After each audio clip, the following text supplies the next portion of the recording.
In today's video, I'm going to teach you how to build and send Docusign templates in 2026, 5 minutes. We'll move from a blank account to a reusable template you can send in seconds, keeping everything clear and repeatable. First, sign into your Docusign account and head to the templates area.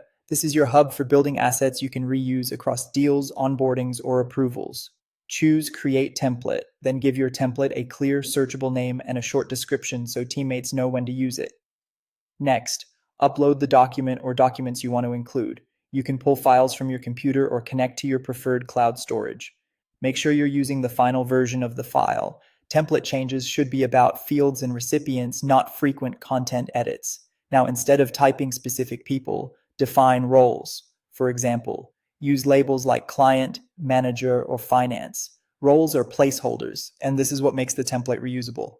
Later, when you click Use, you'll swap those roles for real names and emails without rebuilding anything.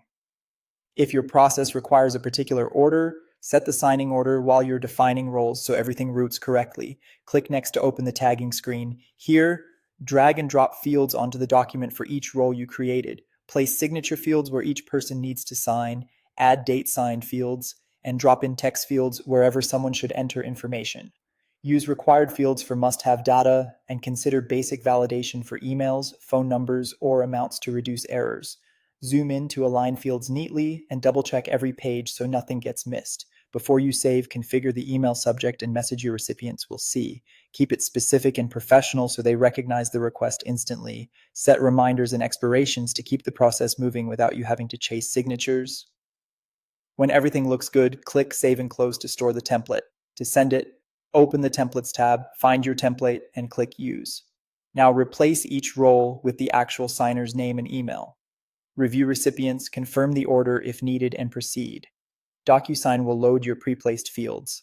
Skim the document to make sure the fields still match this specific situation. If something is unique to this send, adjust the fields right here. When you're confident everything is set, click Send. That's it. You've created a flexible Docusign template that saves time, reduces mistakes, and ensures a consistent experience every time you send.